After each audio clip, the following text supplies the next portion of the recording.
안녕하세요. 가장 쉽게 설명해주는 남자 가심남입니다.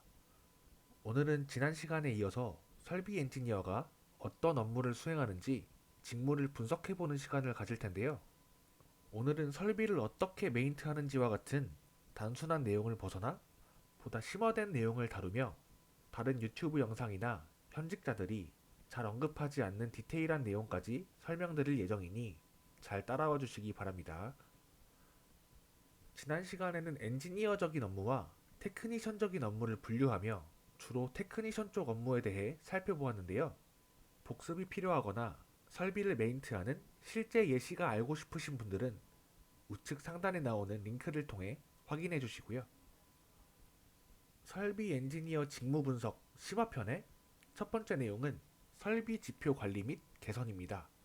반도체나 디스플레이 업계에서는 여러 가지 설비 지표를 통해 설비에 특별한 문제는 없는지, 운용적인 측면에서 설비가 원활하게 가동되고 있는지를 파악하는데요.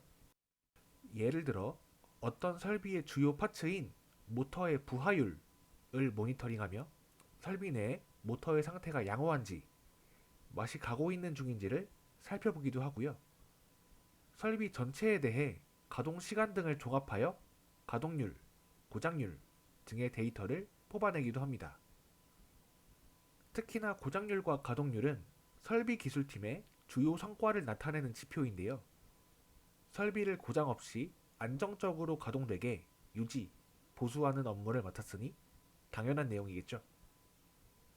가동률에 관련된 내용을 먼저 살펴보면 우리가 설비의 소모품을 교체하고 불합리한 내용을 수정하기 위해서는 PM이 필수적인데요. 다만 이런 예방정비 활동인 PM을 진행하는 동안에 설비는 가동 불가 상태가 됩니다. 이는 달리 표현하자면 제품 생산이 불가능한 상태가 된다는 것이겠죠. 그래서 불필요한 PM이나 너무 잦은 PM은 가동률을 떨어뜨리고 공장 전체의 생산성을 저하시킵니다. 이를 개선하기 위해서 PM의 주기를 늘리는 방안이나 같은 PM을 진행해도 이에 소요되는 시간을 줄여서 설비 가동률을 증대시키는 방안을 마련하는 개선 업무를 수행하기도 합니다. 다음으로 고장률과 관련된 내용인데요. 고장률은 주로 BM과 관련된 내용이겠죠. BM은 설비가 고장나거나 문제가 생겨 가동이 중지된 상태인데요. 회사 보안상의 이유로 깊고 구체적인 예시를 들어드리긴 어렵지만 BM을 개선하는 간단한 예시를 하나 살펴보겠습니다. 화면에 보이는 사진을 보시면 우리가 사용하는 스마트폰에서 데이터를 껐다가 다시 활성화시키는 버튼을 누르면 통화료가 발생할 수 있다는 일종의 경고성 메시지가 뜨게 됩니다. 그런데 우리가 데이터를 활성화시키면 데이터 통화료가 발생하는 것을 모르고 활성화 버튼을 누르는 사람이 몇이나 있을까요? 그런데 저 확인 버튼을 눌러주지 않으면 데이터 활성화가 안 되겠죠. 아주 당연한 내용인데도 불구하고 다시 보지 않는 버튼을 누르지 않고 확인을 누르게 되면 다음에 똑같은 상황이 발생했을 때 저 경고성 메시지가 또 뜨게 될 것이고 확인 버튼을 눌러주지 않으면 데이터가 활성화되는 시퀀스가 이루어지지 않겠죠. 설비에서도 저런 비슷한 사례들이 종종 있습니다. 실제 설비가 고장났다 말하기도 부끄러운 사례인데요. 설비가 가동 불능 상태가 아님에도 저런 확인 메시지가 뜨면서 버튼 하나 안 눌렀다고 공정 시퀀스가 이루어지지 않고 이를 방치할 경우 장시간 설비가 멈췄다고 생각해 BM을 띄우는 경우가 있습니다. 하루에도 몇백, 몇천 장의 기판을 처리하는데 저런 확인 메시지가 뜨는지 안 뜨는지 사람이 눈을 부릅뜨고 모니터링하면서 버튼을 눌러주는 것은 회사 차원에서 너무 큰 로스죠. 이런 불합리한 내용들은 메이커에게 요청하여 메시지가 뜨지 않도록 로직을 변경하거나 BM으로 분류되지 않도록 조치하는 업무를 수행하는데 이것도 설비 엔지니어의 업무 중 하나입니다. 예시로 들어드린 것은 정말 간단한 예시이고 더욱 복잡한 불합리 사례들도 많이 있는데 이런 부분들은 입사 후에 실제 설비를 접하면서 배워도 충분합니다. 그래서 지금까지 설비 지표 관리 및 개선 업무에 대해 살펴보았고요. 다음 설명드릴 내용은 설비 관련 연구개발 업무에 협조하는 것입니다. 주로 소부장 관련해서 국산화하는 업무에 필요한 평가 등을 수행해 주는데요. 각 칩 메이커에도 설비와 관련된 연구 개발을 하는 부서들이 있습니다. 이 부서들이 국내 소부장 업체들과 현업의 설비 기술 엔지니어들 사이 중간다리 역할을 하며 소부장 국산화에 힘쓰는데요. 다음 화면에 보이는 관계도가 이들의 관계를 정리해 놓은 내용입니다. 이 중에서 우리가 관심 있는 설비 기술 엔지니어의 주요 역할은 실제 설비에 파츠나 소재 등을 일부 적용시키며 문제점은 무엇인지 평가해보고 장단점이나 개선해야 될 점들을 피드백해주는 것이라고 볼 수 있겠습니다. 물론 잘못 적용하다가 설비에 문제가 생기면 귀찮은 일이 벌어지겠죠. 그래서 R&D 부서에서 이런 평가 요청이 들어오면 별로 반가워하는 눈치는 아니고요. 모터나 센서 같은 중요 부품이 아닌 무언가를 담는 케이스나 중요도가 떨어지는 소모품부터 비싼 외제에서 비교적 저렴한 국산으로 바꾸려는 움직임이 있겠죠. R&D 부서에서 부품이나 소재의 물성치나 필요한 분석 자료들을 국내 소부장 업체에 넘겨주며 소부장 국산화에 힘쓰고 있는데 이에 필요한 여러 가지 평가에 협조한다는 내용이었습니다. 다음으로 설명드릴 내용은 설비 투자입니다. 이 부분은 공정 쪽 엔지니어와도 같이 협업해야 하는 내용인데요.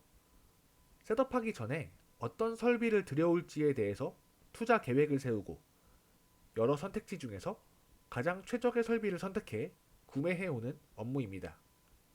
공정 엔지니어와도 협업해야 한다는 내용은 실제로 설비를 통해 공정을 진행하는 주체가 공정 엔지니어이기 때문이고요. 이런 투자 업무는 소요되는 비용이 엄청나기에 사원급에서는 절대 할 수 없고요. 어느 정도 전문성을 갖추고 경험이 풍부한 선배님들이 하시는 고급 업무라고 볼 수 있겠습니다. 팹 내부에 새로 들여올 설비로 어떤 것을 선택할지 여러 가지 요소를 두고 평가를 할 텐데 쉽게 예상할 수 있는 스펙이나 가격 같은 요소들도 있을 테고요. 이런 구체적인 수치로 나타낼 수 있는 정량적 데이터 이외에도 유저 편의성이나 기존 타공장 납품 이력 등을 살펴보며 CS 서비스 만족도 등도 평가 요소의 일부가 될 수 있겠죠. 여기에서 정성적 평가 내용이 생각보다 중요한데요. 기타 엔지니어 의견 등 실제로 설비 스펙이나 가격 등에서는 좋지만 실제 해당 메이커의 설비를 운용해보고 메인트해보면서 너무 힘들었거나 안 좋은 기억들이 많이 있으면 투자 담당자 입장에서 채택하고 싶지 않겠죠. 그래서 정말 투자 담당자가 굳게 마음먹으면 어떻게든 이 설비를 들여오면 안 된다는 의견을 강력하게 피력하면서 다른 메이커의 설비를 들여오게 할 수도 있습니다. 최종 투자 의견을 검토하고 승인하는 임원진들의 입장에서도 유능하고 경험이 많은 투자 담당자가 그렇게까지 극구 반대하는 의견을 펼치면 이를 무시하기 어렵다는 것이죠. 그래서 이런 얘기까지 해야 하나 싶지만 과거에는 이런 투자 업무를 담당하는 사람들은 임원이 아닌 과장, 차장이어도 메이커에서 접대, 로비 등을 펼치던 때가 있었습니다. 투자 담당자가 어떻게 일하는지에 따라서 본인들 설비가 납품이 되냐 안 되냐가 달려있기 때문이죠.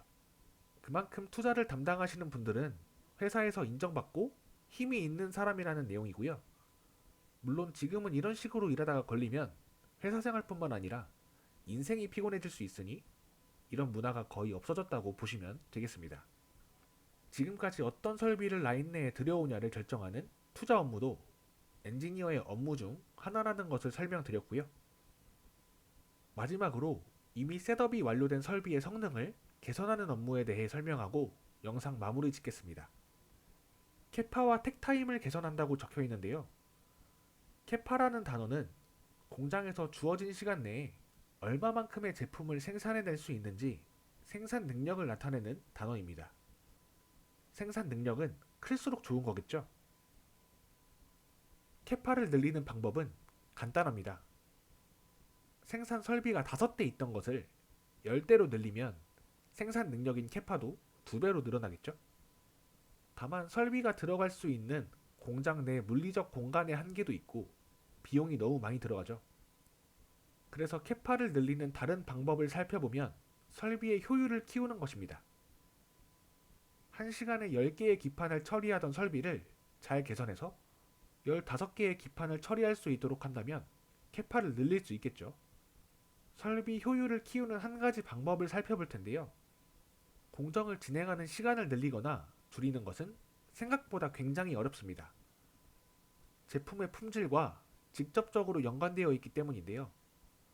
이와 다르게 공정이 진행되기 위해 기판을 반송하는 시간을 줄이는 것은 상대적으로 쉽습니다. 그래서 설비 내에 있는 기판 운반 로봇에 스피드를 증대시키는 방법을 많이 사용하는데요. 영상을 잠깐 살펴보겠습니다.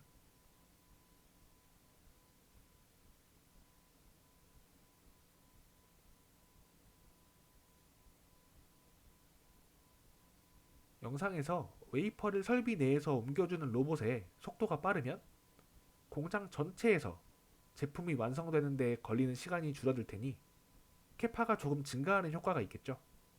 물론 로봇의 속도를 무작정 빠르게만 할 수는 없습니다. 속도를 올리면서 고려해야 하는 여러 내용들이 있는데요. 빠른 속도를 못 이기고 기판이 로봇에서 튀어나가면 안 되겠죠. 또 기판이 튀어나가진 않아도 파손될 가능성도 있기에 이런 것들을 종합적으로 검토한 후에 속도를 올려야겠습니다. 그래서 지난 영상에 이어서 설비 엔지니어가 구체적으로 어떤 업무들을 수행하는지 살펴보며 설비 엔지니어 직무에 대해 분석해 보았는데요. 영상의 내용 외에도 궁금하신 내용이 있거나 잘 이해가 안 되는 부분은 댓글 남겨주시면 더 자세히 설명드리도록 하겠습니다. 긴 시간 영상 시청해 주셔서 감사합니다.